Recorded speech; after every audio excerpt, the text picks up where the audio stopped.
Jujutsu Kaisen के episode 6 की starting में हमें दिखाया जाता है कि यूजी मर चुका है, लेकिन इसकी डेड बॉडी के अंदर अब भी इसका माइंड जिंदा है, जो कि सुकुना के इननेट डोमेन के अंदर होता है। और एक तरीके से हम ये भी कह सकते हैं कि यूजी सुकुना के माइंड के अंदर है, जहाँ पे सुकुना खोपड़ियों के पहाड़ के ऊपर आराम से बैठा है और ये यूजी से कहता है कि लड़के मुझे ऐसे घूरना बंद करो, तुम मेरी बिना परमिशन के तुम मुझे देख भी नहीं सकते हो। और इस चीज को सुन के यूजी चिढ़ जाता है और ये कहता है कि तो फिर चलो नीचे आ जाओ, मैं तुम्हें अपनी नजर नीचे झुका के देखूंगा। और सुकुना को एहसास होता है कि यूजी कुछ ज्यादा ही ड्रामे कर रहा है, और ऐसा तो होना ही था क्योंकि सुकुना ने यूजी को मार दिया है और इसका दिल भी बाहर निकाल के फेंक दिया था। और यूजी को ऐसा लगता है कि जैसे कि ये कोई आफ्टर लाइफ है या फिर कोई नर्क है, जहाँ पे ये सुकुना से अपना बदला लेगा। और फिर इतादोरी सुकुना के ऊपर हमला करना शुरू कर देता है, लेकिन सुकुना काफी ज्यादा पावरफुल था, इसलिए बड़ी ही आसानी से यूजी को हरा देता है और ये बताता है कि ये कोई नर्क या फिर आफ्टर लाइफ नहीं है। और मैं यहाँ तक ये भी कह सकता हूँ कि तुम अभी तक पूरी तरीके से मरे नहीं हो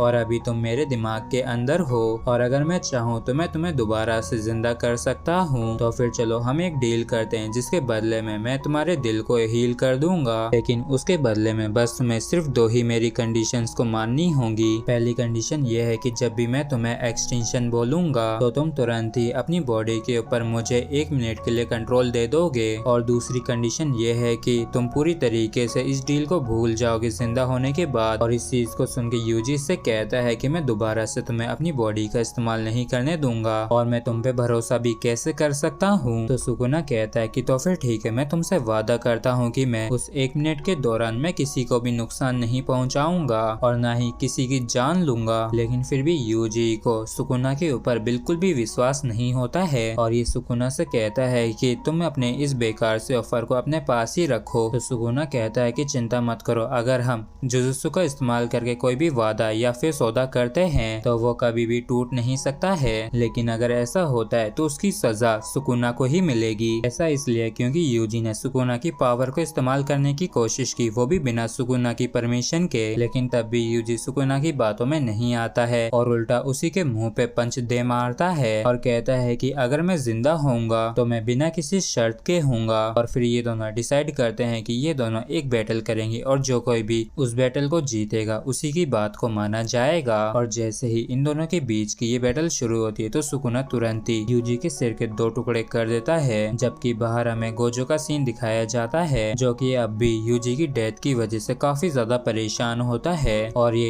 इजीची से कहता है कि ये कोई टीचर बनने के काबिल नहीं है और ये इसका स्टाइल नहीं है। और भले ही सारे ऑफिशियल्स को मारना आसान है, लेकिन उससे इसकी कोई भी बात नहीं मानेगा और इसी वजह से इसने बच्चों को पढ़ाना शुरू किया था, जिससे कि वो जुजुत्सु कम्युनिटी की कमियों को पूरा कर सके। और ये ऐसे सोर्सरर को पढ़ाना चाहता है और उन्हें आगे बढ़ाना चाहता है जिनकी सोच वाकई में काफी कमाल की हो, और साथ ही साथ ये ऐसे स्ट्रॉन्ग लोगों को ट्रेंड करना चाहता है जो कि आगे आने वाले खतरनाक कर्जे से इसके साथ मिलकर लड़ सकें। और गोजो मानता है कि ओकोत्सु और हकारी जैसे स्टूडेंट्स आगे चल के गोजो से भी ज्यादा ताकतवर बन सकते हैं। और इसके साथ ही साथ यूजी भी उन्हीं स्टूडेंट्स में से एक था जो कि गोजो से भी ज्यादा ताकतवर बन सकता था, लेकिन अब वो नहीं रहा। और यहाँ पे शोको भी होती है जो कि यूजी का पोस्टमार्टम करना शुरू करने ही वाली होती है, लेकिन तभी अचानक से यूजी जिंदा होके उठ के बैठ जाता है। और जब गोजो देखता है कि उसका स्टूडेंट अब भी जिंदा है तो ये काफी ज्यादा खुश होता है और फिर ये इसको जाके हाई फाई देता है। और जब ये लोग यहाँ से बाहर निकलते हैं तो गोजो शोको से यही कहता है कि तुम रिपोर्ट्स में यही लिखना कि यूजी अभी भी मरा हुआ है, क्योंकि अभी उसे हील होने की जरूरत है और इसके साथ ही साथ उसे अपनी ताकत को भी इस्तेमाल करना सीखना होगा। और गोजो यही डिसाइड करता है कि वो यूजी को प्राइवेटली ट्रेनिंग देगा और इसे गुडविल इवेंट पे ही सबके सामने लेके आएगा। और फिर हमें सुगेरो गेटो का सीन दिखाया जाता है जो कि अब भी कैफे में ही बैठे होते हैं, जिसके साथ साथ बाकी के कर्ज स्पिरिट भी होते हैं। और यहाँ के एक वेटर को पता चल जाता है कि यहाँ पे कुछ तो गड़बड़ है और यहाँ पे कुछ कर्ज स्पिरिट्स हैं, जबकि इस तरफ जोगो कहता है कि अगर हमने गोजो को मारने की कोशिश की तो क्या होगा। तो गेटो बताता है कि गोजो बिना किसी मुश्किल के आसानी से बच जाएगा और फिर वो तुम सभी की एक्सेस करने के बाद एक्सरसाइज कर देगा, लेकिन तुम लोग स्पेशल ग्रेड के कर्स्ड ऑब्जेक्ट प्रिज्म रियलम का इस्तेमाल कर सकते हो गोजो सातुरो को हराने के लिए। और इस चीज को सुन के जोगो काफी काफी ज्यादा एक्साइटेड हो जाता है और ये यहाँ पे गर्मी पैदा करने लगता है, जबकि इस तरफ इस वेटर को समझ में आ जाता है कि यहाँ पे खतरा बढ़ने वाला है, इसलिए तुरंत ही अपने बॉस के पास जाके अपनी नौकरी को छोड़ के तुरंत ही यहाँ से भाग निकलता है। और ये बॉस यही कहता है कि ये बंदा यहाँ पे काफी देर से बैठा हुआ है और इसने तो अभी तक ऑर्डर भी नहीं किया है, तो मैं जाके देखता हूँ कि आखिर माजरा क्या है। और फिर ये बॉस गेटो के पास जाके कहता है कि सर आप क्या कुछ ऑर्डर करना चाहेंगे या नहीं। और तभी अचानक से उसमें आग लग जाती है और वो जल के तुरंत ही भस्म हो जाता है और कुछ ही सेकंड्स में यहाँ पे जितने भी लोग मौजूद थे वो सभी ही जलने लगते हैं। और जोगो कहता है कि मैं प्रिज्म रियलम को अपने पास रखूंगा और उसके बदले में मैं गोजो सातोरू को मार डालूंगा। और फिर जोगो गेटो से पूछता है कि अगर तुम मेरी ताकत को सुकुना की ताकत के साथ मैच करके देखते हो तो मैं कितना ज्यादा ताकतवर हूँ। तो गेटो कहता है कि अगर ताकत के हिसाब से कंपेयर किया जाए तो ऐसा लगता है कि तुम्हारे पास सुकुना की 9 से 10 फिंगर हो, मतलब कि तुम उतने जितने पावरफुल लगते हो। जबकि दूसरी तरफ हमें मेगुमी का सीन दिखाया जाता है जहाँ पे वो टडाशी की मॉम के पास आता है और इनके बेटे को ना बचा पाने के लिए ये इनसे माफी मांगता है। और ये वैसे तो उस लड़की की बॉडी को नहीं ला सके, लेकिन ये उसके नेम टैग को लेके आया है जिससे कि आंटी के पास उनके बेटे की कोई ना कोई तो निशानी हो। जिसके बाद मेगुमी बाकी स्टूडेंट्स के साथ ट्रेनिंग करने के लिए आ जाता है। उसे और नोबारा इन दोनों को ही क्लोज कॉम्बैट में लड़ने की ट्रेनिंग दी जा रही होती है, जबकि दूसरी तरफ गोजो यूजी को कर्ज एनर्जी को कंट्रोल करने की ट्रेनिंग दे रहा होता है। और यहाँ पे गोजो ने 2 कैंस को रखा होता है और ये इन दोनों कैंस के ऊपर हमला करके बताता है कि कर्ज्ड एनर्जी और कर्ज्ड टेक्निक के बीच में क्या अंतर होता है। और पहले अटैक में गोजो ने अपनी सिर्फ नॉर्मल कर्ज्ड एनर्जी को इस्तेमाल किया होता है, जबकि दूसरे अटैक में इसने कैन को पूरी तरीके से घुमा दिया होता है, मतलब कि इसने उसे मरोड़ दिया होता है अपनी कर्ज्ड टेक्निक को इस्तेमाल करके। और गोजो बताता है कि हम अपनी कर्ज्ड एनर्जी को एक तरीके से बिजली की तरह मान सकते हैं, जबकि कर्ज टेक्निक को उन अप्लायंसेस की तरह मान सकते हैं जो कि बिजली पे चलते हों। तो बेसिकली अगर आप लोगों के पास कर्ज्ड एनर्जी है तो वो एक तरीके से एनर्जी सोर्स हो गया जिसे आप अलग अलग टेक्निक से इस्तेमाल कर सकते हैं। और यूजी को ऐसा लगता है कि अब आखिरकार वो कुछ कमाल की कर्ज टेक्निक को सीखने वाला है, लेकिन ये नामुमकिन होता है। तो गोजो बताता है कि सोर्सरर्स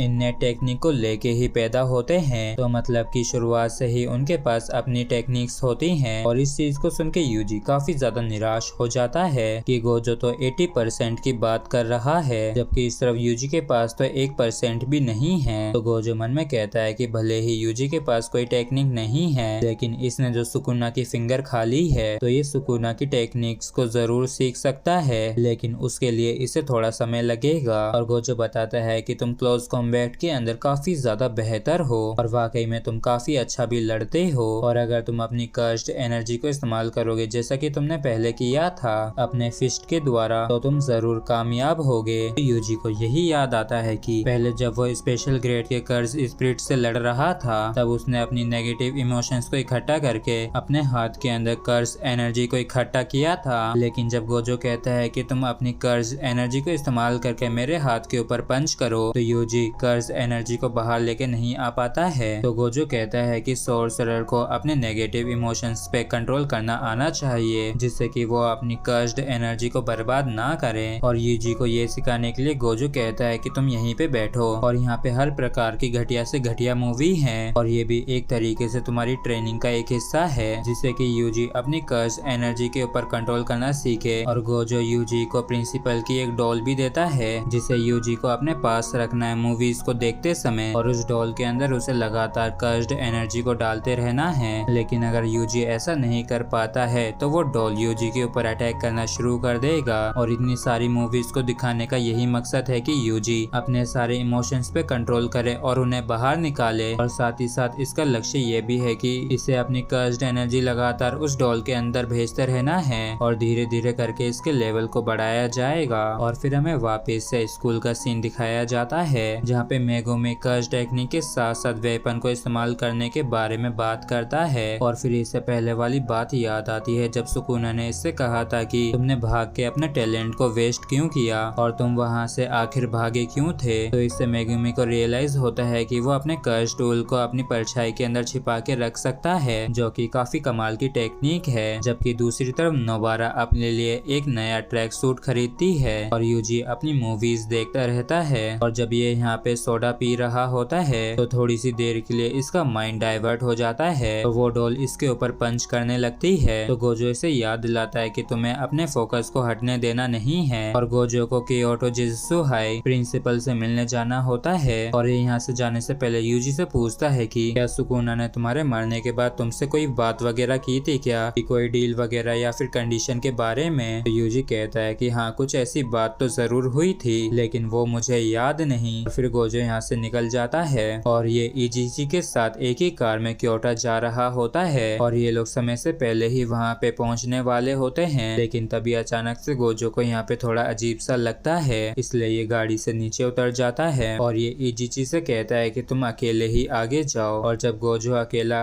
इस सड़क के ऊपर खड़ा होता है लेकिन तभी जोगो ऊपर से अटैक कर देता है, लेकिन गोजो उसे बड़ी ही आसानी से डॉज कर लेता है और गोजो जोगो से पूछता है कि तुम कौन हो। और इसी के साथ हमारा ये एपिसोड भी यहीं पे खत्म होता है। अगर आप लोगों को वीडियो अच्छा लगा हो तो प्लीज चैनल को सब्सक्राइब और वीडियो को लाइक करना बिल्कुल भी ना भूलें। Thank you.